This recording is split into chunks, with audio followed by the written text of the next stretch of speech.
আজ আমরা যাচ্ছি মায়াপুরে বাপের বাড়ি আর শ্বশুর বাড়ি মিলে। আমাদের বাড়ি থেকে বেরোনোর কথা ছিল সকাল 9টায়। আর এদিকে দেখো শাশুড়ি মা এখনো রেডি হয়নি, নিচে আসতেই বললো পুচকুকে কটা ভাত খাই দে, সঙ্গে তুইও দোগাল খেয়ে নে। আমাদের ও বাড়ি থেকে এসছে দিদি, জামাইবাবু, দিদির মেয়ে, দিদির ছেলে আর অরি। দিদির মেয়ের সাজ কমপ্লিট হয়নি, তাই আমাদের বাড়ি এসে একটু সেজে নিল।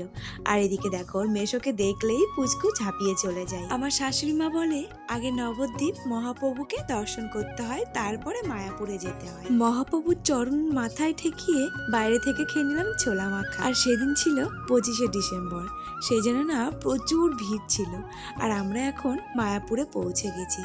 আর এখানে দেখো গাড়ির লাইন দিয়ে সাজানো রয়েছে, কি পরিমাণে ভিড় হয়েছে বুঝতেই পারছো। দিদির মেয়ের অবস্থা দেখো, ফটো তুলতে গিয়ে রোদের জন্য তাকাতে পারছে না। তারপরে আমি আর কি করব, সানগ্লাসটা বের করে পরে নিলাম। আমরা যেহেতু উল্টো দিক থেকে ঢুকেছি, তাই প্রসাদ কোথায় পাওয়া যাবে সেটা খুঁজে পাচ্ছি।